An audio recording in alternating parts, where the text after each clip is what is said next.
Assalamualaikum warahmatullahi wabarakatuh. A'udzu billahi minasyaitonir rajim. Bismillahirrahmanirrahim.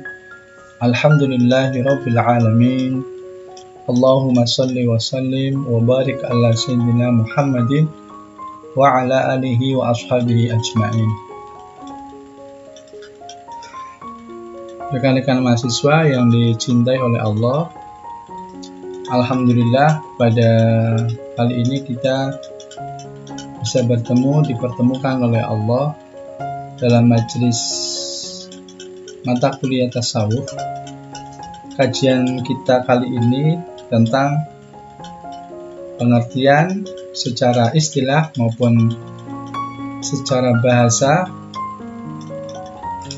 mengenai tasawuf. Kita nanti akan coba pelajari bersama pengertian secara etimologi dan terminologi. Sebenarnya saya lebih tertarik dengan pembahasan tasawuf secara etimologi atau asal kata. Namun untuk pembanding pendapat kita tentang tasawuf, kita perlu membuka pendapat-pendapat para ahli, orang-orang yang sudah banyak bergelut tentang ilmu tasawuf. Ada satu pendapat dari Al-Qushairi menyebutkan beberapa definisi dari para sufi besar. Muhammad Al-Jurairi mendefinisikan tasawuf yaitu memasuki setiap akhlak yang mulia dan keluar dari setiap akhlak yang tercela. Ini fokusnya pada akhlak. Tasawuf memang intinya pada akidah akhlak. Jadi akhlak-akhlak manusia itu bersumber dari akhlakullah yang dicontohkan oleh akhlak Rasulullah SAW. Proses perjalanan hidup manusia sebenarnya bagaimana manusia itu berakhlak sebagaimana akhlak Allah yang dicontohkan oleh Rasulullah. Al-Junaid Al-Baghdadi mendefinisikan tasawuf artinya Allah mematikan dirimu dari dirimu dan menghidupkan dirimu bersama dengannya. Bahwa hijab terbesar antara kita dengan Allah adalah diri kita sendiri. Kita tuh kadang tidak menyadari asal kita tidak menyadari kemuliaan kita karena kita fokus pada apa yang ada pada diri kita. Kita merasa punya mata sehingga kita menyebut mata saya, padahal itu mata yang diberikan ke saya oleh Allah yang telah menciptakan mata. Mengenali mata itu sebenarnya harus sampai kepada sang pencipta mata. Tasawuf adalah engkau berada semata-mata bersama Allah tanpa keterikatan dengan apapun. Ini satu kefanaan diri, merasa dimanapun bersama Allah, dan selain Allah itu seakan tidak penting. Abu Hamzah Al-Baghdadi, tanda sufi yang benar adalah dia menjadi miskin setelah kaya, hina setelah mulia, bersembunyi setelah terkenal. Sedang tanda sufi yang palsu adalah dia menjadi kaya setelah miskin, menjadi objek penghormatan tertinggi setelah mengalami kehinaan, menjadi masyhur setelah tersembunyi. Ya, ini satu pendapat bagaimana proses hijrahnya seseorang. Seperti Imam Ghazali itu, dia tuh seorang guru besar, seorang mufti. Namun dia mengalami kegalauan dari ilmu yang dia pelajari. Kemudian dia menyembunyikan diri. Dia mempelajari banyak disiplin ilmu. Dan pada saat dia belajar tentang tasawuf, dia menemukan inilah ilmu yang selama ini dicari. Samnun mendefinisikan tasawuf berarti engkau tidak memiliki apapun, tidak pula dimiliki apapun. Ya, ketika kita merasa bahwa bukan siapa-siapa, bukan apa-apa, maka tidak ada hak bagi kita untuk mengatakan saya memiliki sesuatu. Karena sesuatu itu sebenarnya bukan milik kita. Sekali lagi saya ulang, yang ada pada diri kita hanyalah pemberian atau titipan dari Sang Maha Pencipta. Dan ketika orang sudah sampai pada pemahaman seperti itu, makanya Allah tempat kembali. Maka dia pun merasa tidak pula dimiliki oleh apapun kecuali oleh Allah Subhanahu wa Ta'ala. Saya menambahkan sedikit di pendapatnya Samnun itu, kecuali dimiliki oleh Allah Subhanahu wa Ta'ala. Ruwain bin Ahmad, tasawuf artinya menyerahkan diri kepada Allah dalam setiap keadaan apapun yang dikehendakinya. Kepasrahan total. Islam itu kan artinya patuh tunduk pasrah total kepada Allah, kepada yang tidak dikehendaki oleh Allah.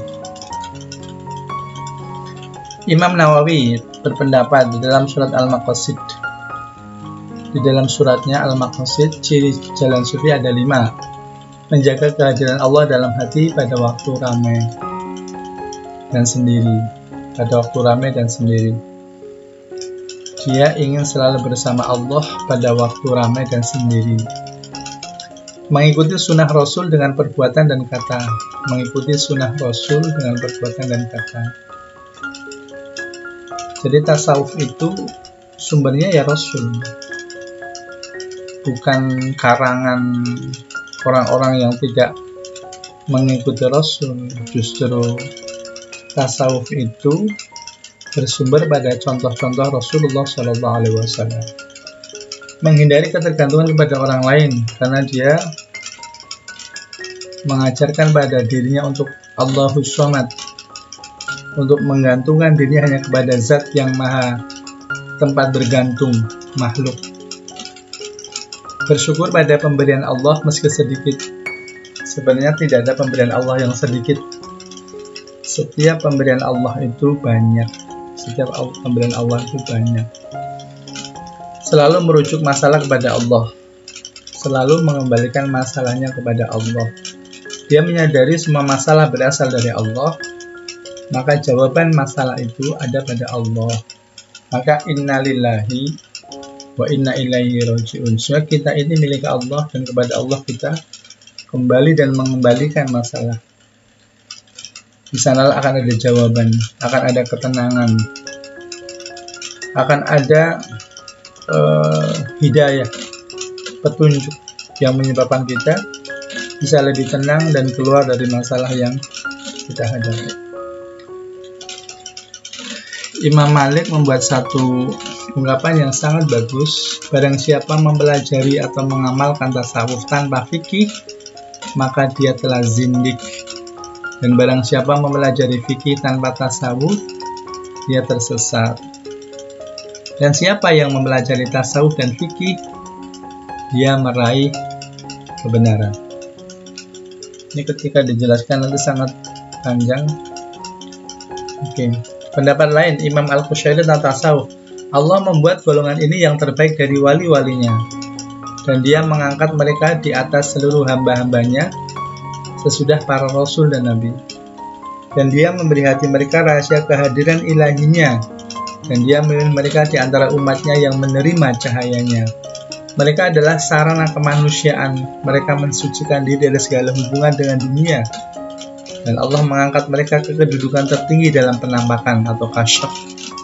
Allah membuka kepada mereka kenyataan akan keesaannya. Allah membuat mereka untuk melihat kehendaknya, mengendalikan diri mereka. Allah membuat mereka bersinar dalam wujudnya dan menampakkan mereka sebagai cahaya dan cahayanya. Ya, Imam Al-Qushairi adalah seorang waliullah. Bahasa-bahasa yang beliau tuliskan lebih pada pemahaman pengalaman diri sendiri. Sufi biasanya atau pada umumnya akan menjelaskan sesuatu berdasarkan pada pengalamannya. Sehingga ada orang itu mengatakan bahwa sufi itu hanya khayalan. Bagaimana mungkin orang bisa bertemu dengan Rasulullah? Bagaimana mungkin orang bisa bertemu dengan para malaikat Allah? Seorang imam sufi mengatakan sulit menjelaskan manisnya gula kepada orang yang belum pernah makan gula. Jadi rasa manis itu hanya bisa dipahami oleh orang yang sudah pernah makan gula. Rasa cintanya seseorang kepada Allah itu tidak bisa dijelaskan kepada orang-orang yang masih terikat dirinya dengan cinta kepada makhluknya, kepada manusia. Hanya orang yang sudah pernah merasakan bagaimana indahnya mencintai dan dicintai oleh Allah, maka dia mengatakan itulah cinta yang hakiki, yang sebenarnya.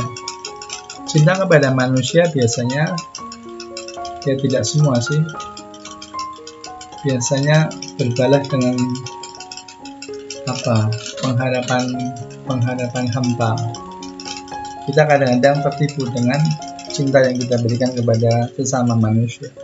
Namun cinta kepada Allah akan berbalas dengan cinta Allah yang hakiki, yang sejati, yang lebih indah dari cinta kita kepada Allah.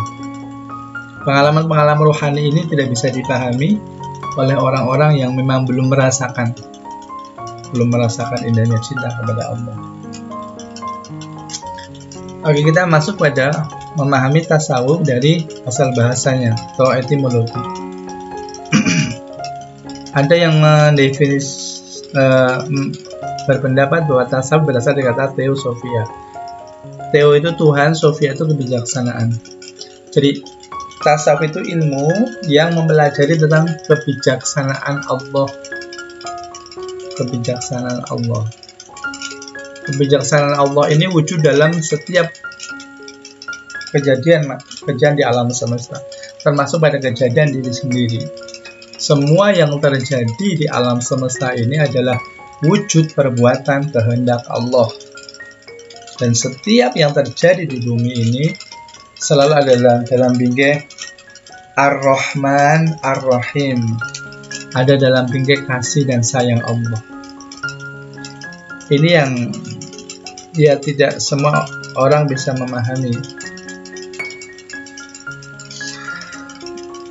Memahami hikmah di balik takdir. Setiap yang terjadi pasti ada hikmah yang tersembunyi. Allah tidak menciptakan sesuatu kecuali ada hikmah, ada pelajaran, ada sesuatu yang baik bagi manusia. Menemukan pelukis di balik lukisan. Sedikit tentang cerita Isra Mi'raj.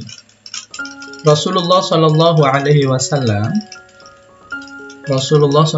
ketika melaksanakan Isra Mi'raj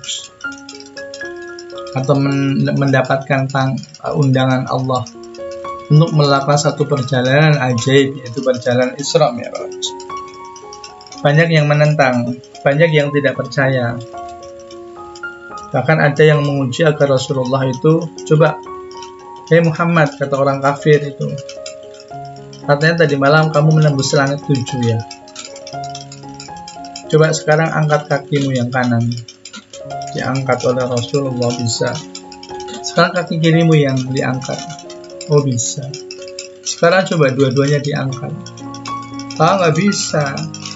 Kamu mengatakan sudah menembus 7 petala langit, tapi kamu mengangkat sejengkal saja 2 kakimu kanan dan kiri dari tanah, itu tidak bisa. Kamu berbohong.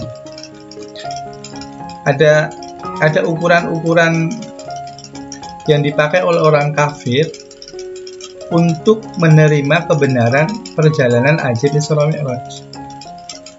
Namun ukuran itu tidak sesuai, tidak pas. Perjalanan Rasul itu perjalanan ajaib yang kadang-kadang orang mengatakan tidak masuk akal. Sebenarnya bukan tidak masuk akal, tapi akalnya yang belum masuk. akalnya yang belum masuk, akal para kafir itu. Sehingga kalau kita lebih cermat membaca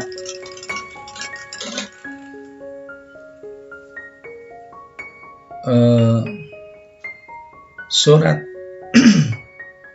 perjalanan Isra, itu ada kalimat yang dibuka di dalam ayat itu, Subhanalladzi asra bi'abdihi lailan minal masjidil harami ilal masjidil aqsa alladzi barakna haulahu linuriyahu min ayatina innahu samiul basir.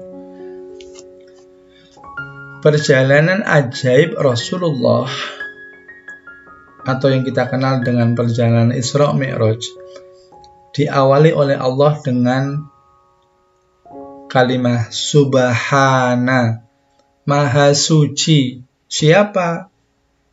Alladzi asra, zat yang memperjalankan, bukan Rasul yang berjalan, bukan Rasul yang terbang, tapi Rasul itu diperjalankan, diterbangkan, dinaikkan.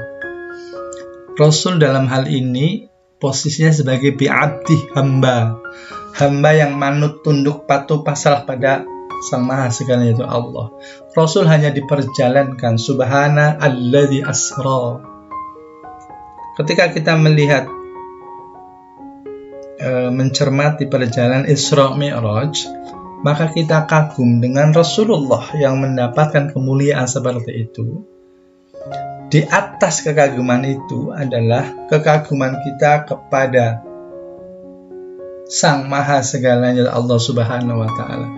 Kita kagum kepada Rasulullah, namun lebih kagum kepada Sang Pencipta, Allah Subhanahu wa Ta'ala, yang memberikan kemuliaan perjalanan suci itu kepada hambanya Rasulullah Muhammad SAW. Jadi satu fenomena dalam kehidupan kita dimaksudkan oleh Allah itu sebagai ayat, sebagai media, sebagai jalan untuk mengenali eksistensi Allah. Melihat lukisan itu, orang boleh berdecak kagum, namun sebenarnya kekaguman kita kepada lukisan itu tidak mengalahkan kekaguman kita kepada pelukisnya. Satu lukisan itu hebat, tapi pelukisnya pasti lebih hebat. Taj Mahal itu hebat, tapi yang lebih hebat adalah insinyur yang merancang Taj Mahal. Nah, kalau kita kagum dengan insinyur yang merancang Taj Mahal, maka kita lebih wajib mengagumi Sang Pencipta insinyur yang merancang Taj Mahal, yaitu Allah Subhanahu wa Ta'ala. Kebiasaan kita itu ketika melihat satu fenomena alam yang unik, yang aneh, kemudian kita mengatakan Edan, itu gunung besar sekali. Kita melihat orang cantik, Edan, gila, orang itu cantik. Ya cantik itu bagus, tapi ketika cantik tapi edan gimana? Nah, kadang kita nggak kembali kepada Allah. Isra Mi'raj mengajarkan ketika kita membaca ayat Allah yang ajaib, maka segera sebut asma Allah. Subhanallah, Subhanallah, cantik banget, Masya Allah, gunung begitu besar, bagaimana ketika dia meletus dan seterusnya. Kembali kepada Allah, menemukan pelukis di balik lukisan. Tasawuf akan belajar bagaimana kita menemukan Allah ketika mempelajari ciptaannya, ketika mencermati kejadian alam yang dicipta olehnya, menemukan Allah di dalam kejadian diri kita, mengembalikan semuanya kepada ini mau Allah, ini kehendak Allah, dan tidak ada kehendak Allah yang tidak baik, karena Allah itu Ar-Rahman Ar-Rahim, Maha Pengasih dan Maha Penyayang. Allah itu bukan pengasih, tapi Maha Pengasih, sehingga ketika Allah itu mengasih, itu sudah tidak bisa dihitung harganya. Maha Penyayang, kalau Allah udah nyayangin seseorang itu, insya Allah tidak ada orang yang bisa melebihi kasih sayang Allah Subhanahu wa Ta'ala. Ya, jadi ini kalau ditarik pada dimensi-dimensi kejadian yang menurut orang itu tidak menyenangkan, kita pun akan lebih bisa bersabar. Kenapa? Karena di sana ada kebaikan yang disembunyikan oleh Allah. Jadi kita meyakini dan memahami bahwa semua takdir Allah itu pasti baik. Semua takdir Allah itu pasti baik. Meski wujud takdir itu tidak baik. Yang tidak baik, ketika terjadi sesuatu, kemudian ada orang yang mengatakan, ini takdir buruk. Yang tidak baik sebenarnya keterbatasan pikiran kita untuk memahami takdir Allah. Kita belum menemukan, atau kita belum dibukakan oleh Allah untuk menemukan kebaikan di balik takdir Allah itu. Di slide saya munculkan gambar nyamuk. Saya ada pengalaman pribadi dengan makhluk yang bernama nyamuk. Satu malam, saya merasa tidak nyaman dengan kehadiran nyamuk di kamar saya. 3 hari berturut-turut, dia kayaknya mengganggu saya istirahat. Sebenarnya sih, dia kayaknya cuma ingin memberitahu bahwa kamar saya perlu dibersihkan. Kalau kamar itu bersih, dia mungkin nggak datang. Saya kadang tidur di rumah teman atau di satu penginapan di hotel. Bersih itu nggak ada nyamuk. Jadi nyamuk itu sebenarnya semacam alarm saja, pemberitahuan dari Allah. Ini ruangan ini perlu dibersihin begitu. Tapi waktu itu yang jelas saya merasa terganggu. Maka saya mohon sama Allah, ya Allah, kenapa Engkau menciptakan makhluk yang sebenarnya mengganggu, yaitu nyamuk? Apa coba manfaat diciptakan nyamuk? Baru dalam wujud jentik-jentik saja, nyamuk itu sudah jadi target orang untuk mati. Itu baru jentik-jentiknya, apalagi kalau nyamuknya. Tolong ya Allah, kalau bisa sih nggak usah lagi diciptain nyamuk gitu. Itu benar, saya matur sama Allah seperti itu dalam hati. Seakan protes. Ketika itu tidak ada jawaban. Allah tahu kapan memberikan jawaban kepada seseorang yang membutuhkan. Kapan langsung dijawab, kapan akan ditunda. Nah, pagi harinya pada saat saya jalan-jalan itu menemukan satu lembar sobekan surat kabar. Di sana itu ada informasi bahwa seorang bintang komedi itu baru saja membeli sebuah mobil yang mahal. Di pikiran saya, apa yang dia lakukan sehingga punya uang sebanyak itu untuk membeli sebuah mobil yang mewah? Itu siang. Nah, sorenya pas saya melihat acara TV itu ada iklan obat nyamuk yang menawarkan atau bintang iklannya itu si bintang komedi yang di surat kabar yang saya baca. Nah, pas saat itu saya ngeh, gini. Itu mungkin dia itu bisa punya uang banyak karena jadi bintang iklan. Bintang iklan obat nyamuk. Terus pikiran saya nggak berhenti sampai di situ. Kemudian,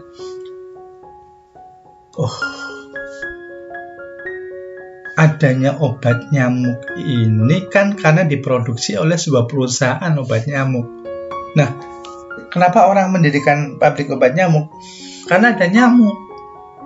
Masya Allah. Jadi, si bintang iklan yang bisa mendapatkan uang banyak tadi, itu hanya gara-gara ada nyamuk. Jadi nyamuk itu bisa menyebabkan orang itu kaya. Sebelum saya berhenti di kesimpulan itu, tiba-tiba seperti ada kayak ilham gitu loh, kayak pengetahuan yang datang tiba-tiba itu. Sebentar Sultani, nggak cukup itu loh. Berapa ribu dokter yang masih bisa kerja, mencukupi kebutuhan hidup keluarganya, itu karena ada nyamuk. Berapa salep gatal yang masih laku, itu karena nyamuk masih menggigit. Jadi nyamuk itu bisa menciptakan, cobaan, di pabrik obat nyamuk itu banyak karyawan. Nyamuk itu bisa menciptakan, membuka lapangan kerja. Saya baru Masya Allah, ya Allah, ternyata sesuatu yang menurut saya itu tidak punya arti, tidak punya manfaat, ngebukakan pada saat ini bahwa Rabbana ma khalaqta hadza batila.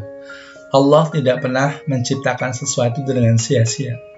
Semua yang tercipta dan dicipta oleh Allah Subhanahu wa Ta'ala pasti ada manfaatnya, pasti ada kebaikan di balik itu.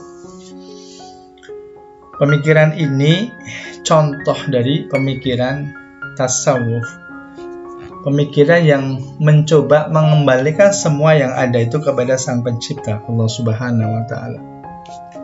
Bertemunya adalah ada Sofia, ada kebijaksanaan, ada hikmah, ada ilmu, ada cahaya, ada petunjuk, ada cinta dari Allah Subhanahu wa Ta'ala.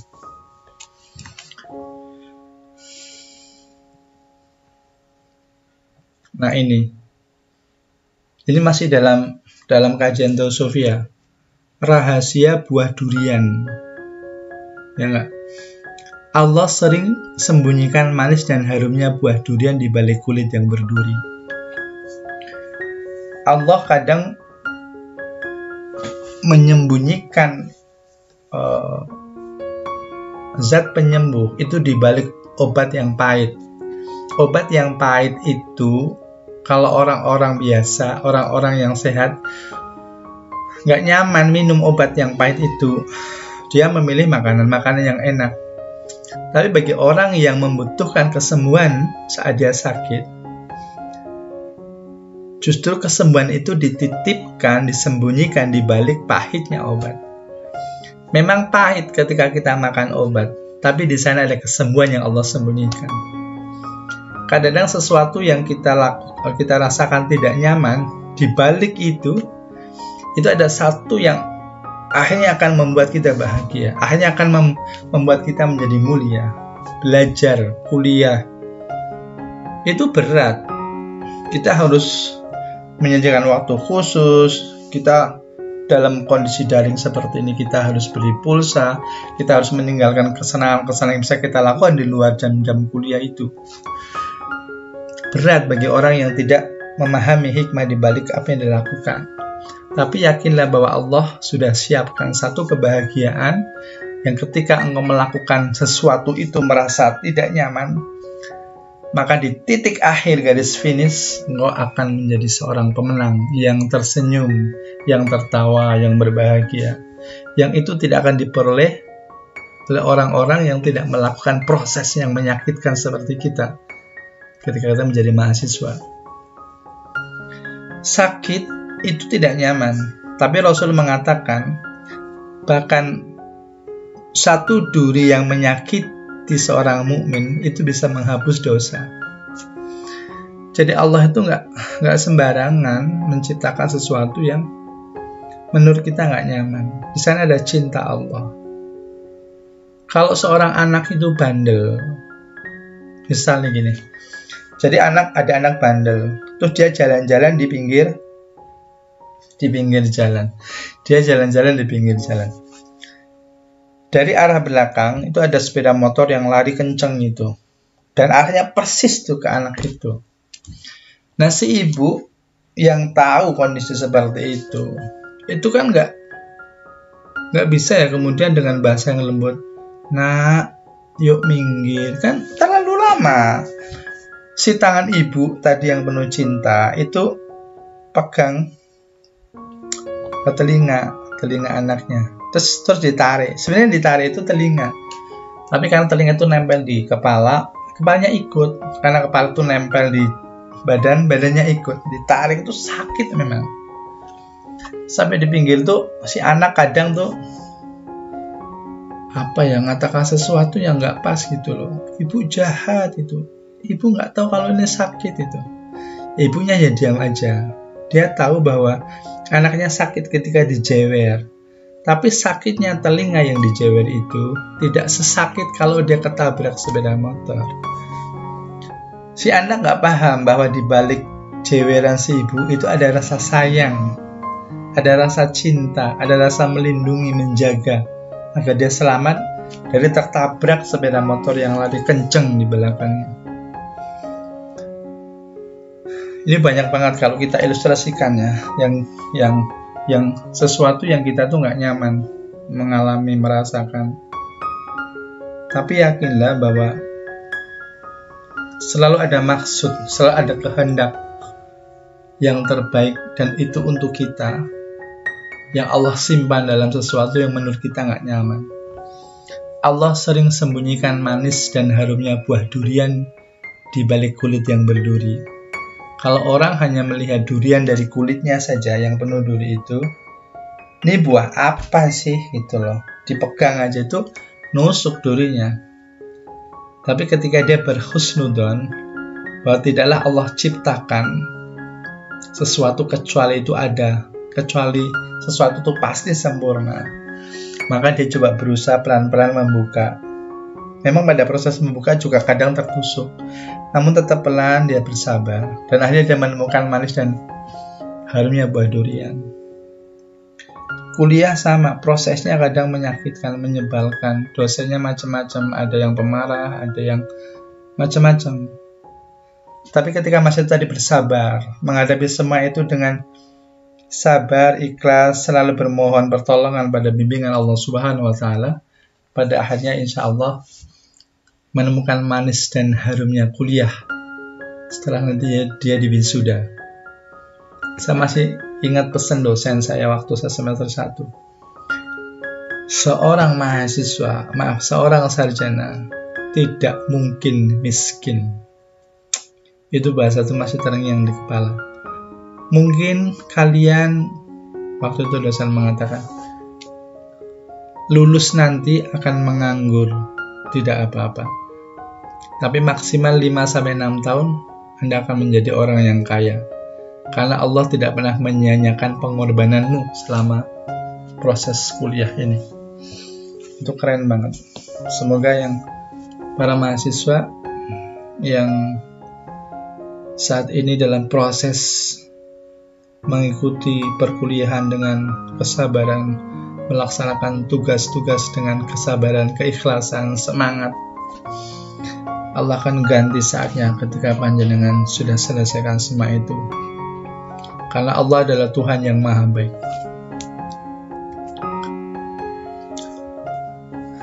Masih mengulas tentang teosofia, bahwa semua kejadian adalah bentuk pengabulan doa ihdinas syiratal mustaqim. Coba di dalam sholat kita membaca surat Al-Fatihah itu 17 kali. Di dalam surat Al-Fatihah kita membaca satu doa, ihdinas syiratal mustaqim, berilah petunjuk jalan yang lurus. Ketika Rasulullah SAW berdakwah mengajarkan Islam, itu ada seorang penduduk yang sudah sepuh, yang mungkin dalam strata sosialnya tidak terhormat, itu datang pada Rasulullah menanyakan sesuatu, kalau tidak salah gitu. Nah, saat itu Rasulullah itu sedang berdakwah kepada pejabat-pejabat di Quraisy itu. Saat menerima orang itu, Rasul nggak senyum. Saat itu juga Allah menegur. Jadi bagi hamba-hamba Allah yang sudah dekat, itu ketika dia melakukan sesuatu yang tidak sesuai dengan ajaran Islam, itu langsung ditegur. Nah, kalau doa kita ihdinas syiratal mustaqim itu betul-betul dikabulkan oleh Allah, dahsyat kita. Kita ketemu orang nggak senyum langsung ditegur.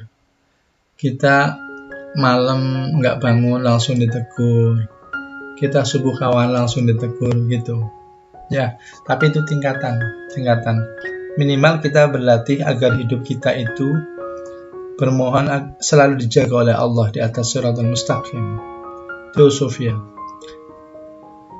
Saat kaki tersandung, itu sebenarnya satu petunjuk agar kita ingat masih punya kaki dan memperhatikan kaki.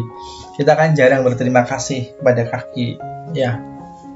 Coba sudah berapa ratus kilo kaki menggendong kita jalan-jalan. Kita tuh naik becak, kita naik dokar, kita naik angkota.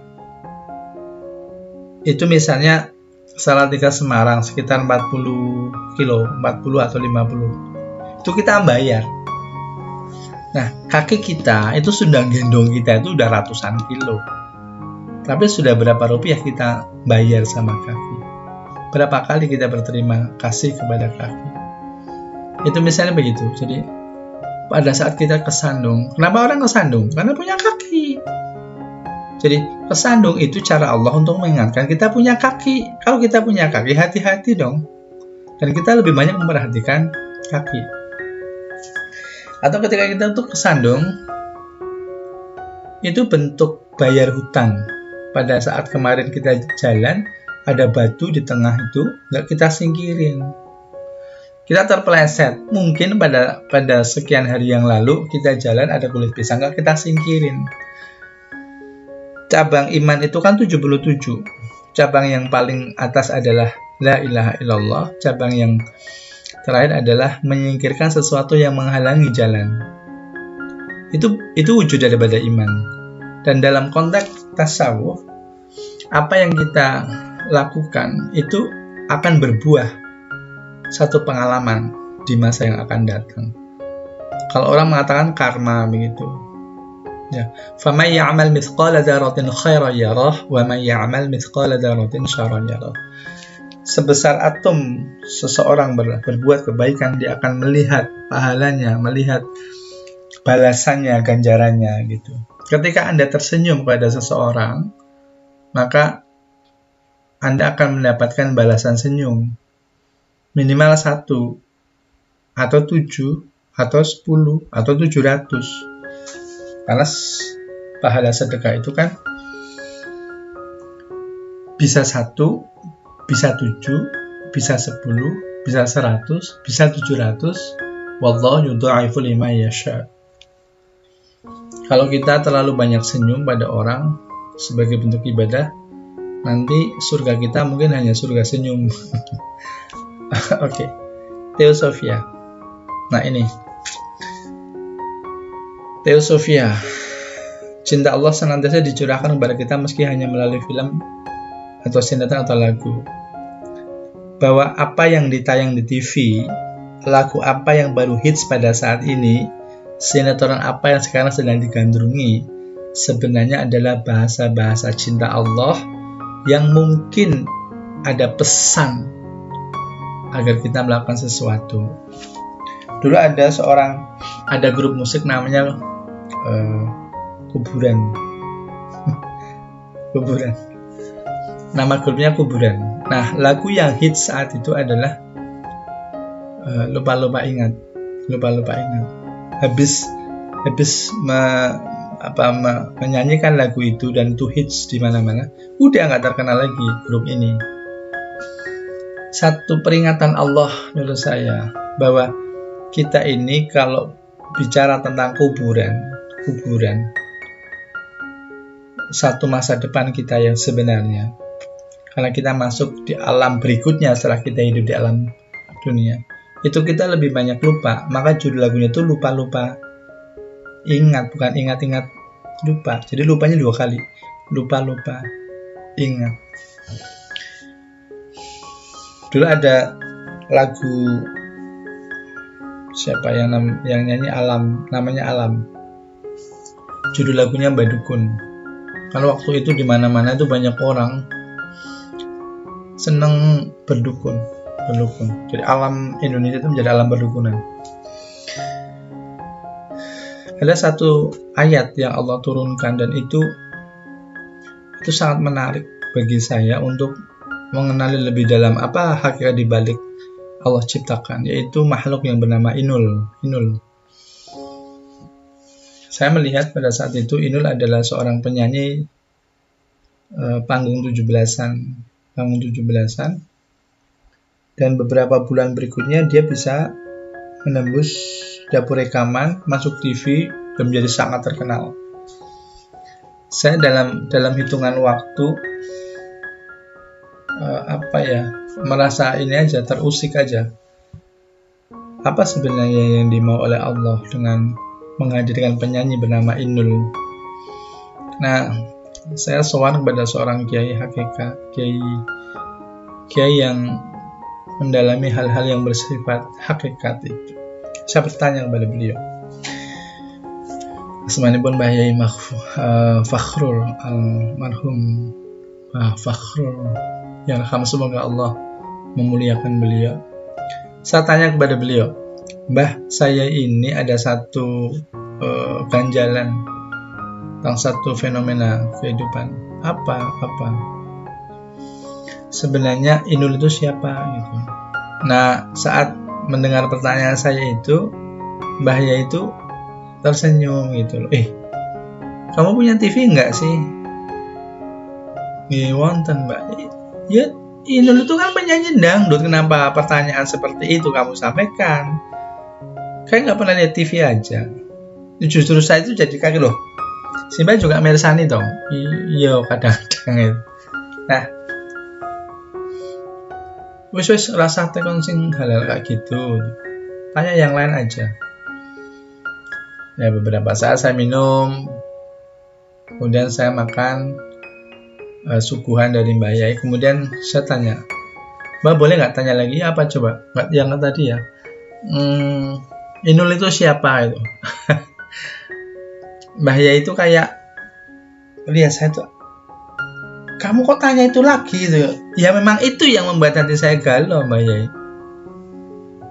Iki tenanan loh. Nek mboten tenanan ya saya mboten sowan mriki. Saya nggak akan sowan ke Simba. Oke. Simba itu gini, serius waktu itu. Beliau memberikan satu penjelasan begini, dan itu kayak nggak nyambung banget. Sultani, coba perhatikan, setiap manusia, dia itu cantik atau tampan atau apapun, hakikatnya adalah WC yang berjalan. Saya kan jadi bingung ya. Mbah kita itu, saya itu sedang bertanya tentang Inul. Kenapa sih Mbah menjelaskan WC yang berjalan? Apa maksudnya? Gini, kamu punya WC nggak, Sultani? Ya ada sih Mbak, di mana coba? Ya di bagian rumah paling belakang, ya kan? Kamu nggak fokus kamu. Jawaban kamu salah lagi. Dan maksudnya Mbak, saya tidak bertanya WC rumahmu, tapi WC-mu. Nah, dek saya loh, Mbak kok secermat ini. Kemudian saya coba nyari, ya saya menemukan, ya WC saya itu di sana, di bagian belakang itu. Mungkin teman-teman mahasiswa tahu ya WC Anda itu di mana itu. Nah, kata Simba, itulah yang selalu ditunjukkan oleh Inul. Inul itu adalah ayat Allah yang dihadiahkan kepada bangsa Indonesia untuk menyadari dirinya bahwa bangsa ini sudah menjadi bangsa WC. Dan kita tahu sebagus apapun WC, pasti isinya itu sesuatu yang kita nggak mau melihatnya. Di negeri yang kita cintai ini, banyak terjadi penyimpangan, yang benar disalahkan, yang salah dibenarkan, didukung, macam-macam, kerusuhan di mana-mana. Sampai-sampai waktu itu terjadi sebuah bencana yang luar biasa, yaitu tsunami.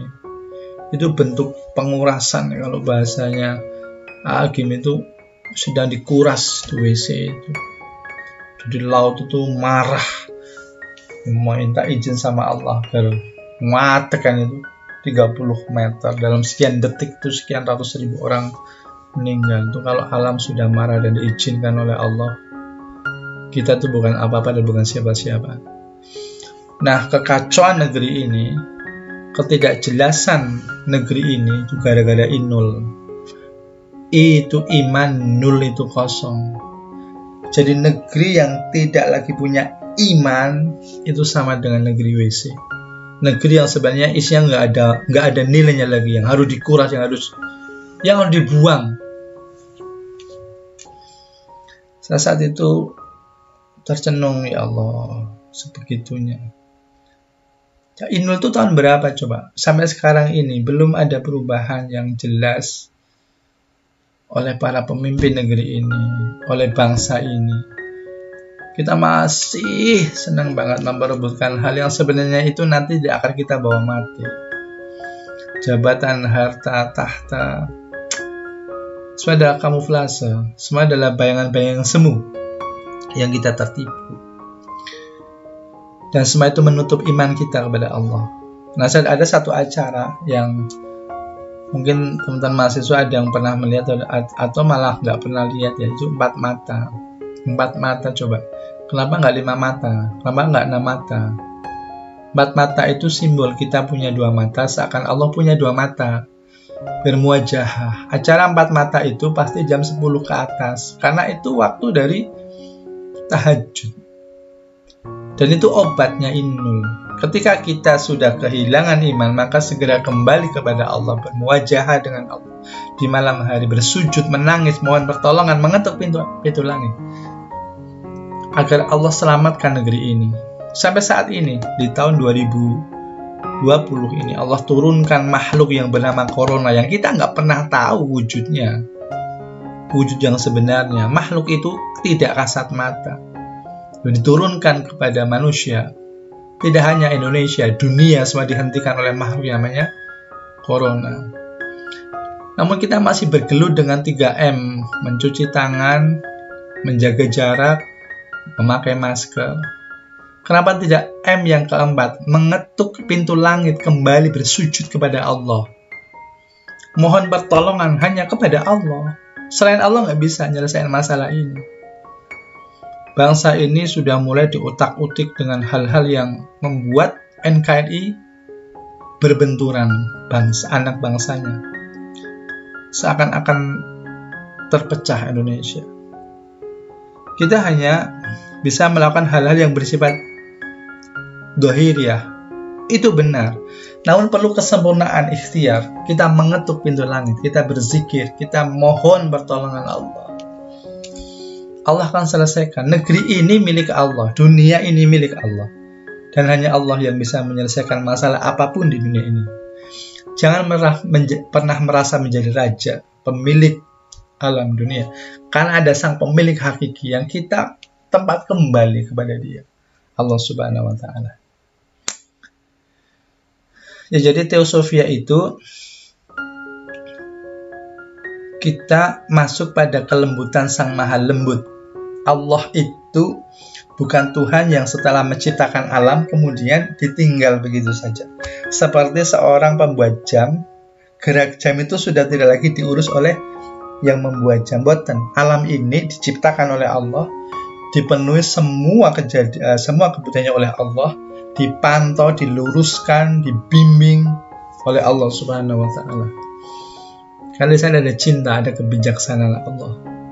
Bahkan ayat-ayat Allah itu, meski yang ayat qauliyahnya sudah selesai yang dibawa oleh Rasulullah SAW, tapi ayat kauniyahnya selalu diberikan kepada negeri ini, kepada kita, baik sebagai bangsa Indonesia, maupun sebagai pribadi diri kita.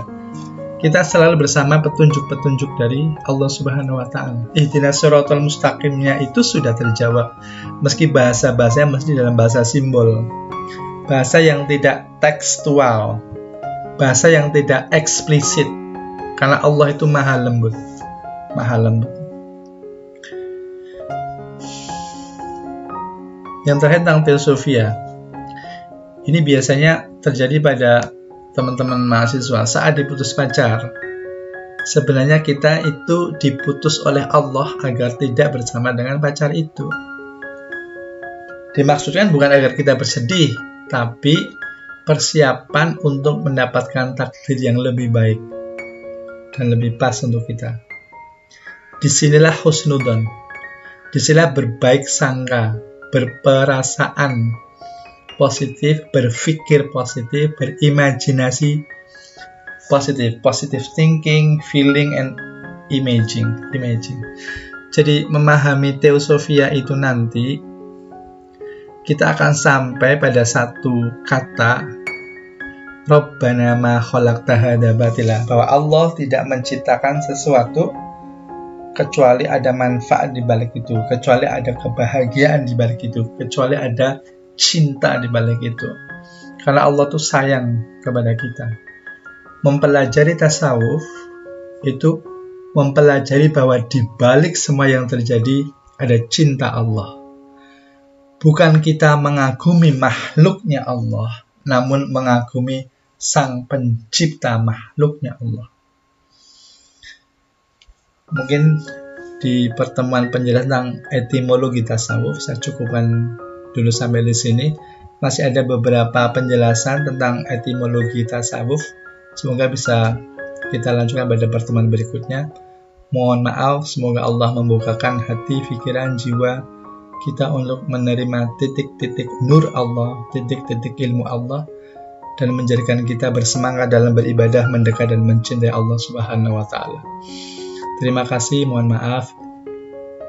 Wassalamualaikum warahmatullahi wabarakatuh.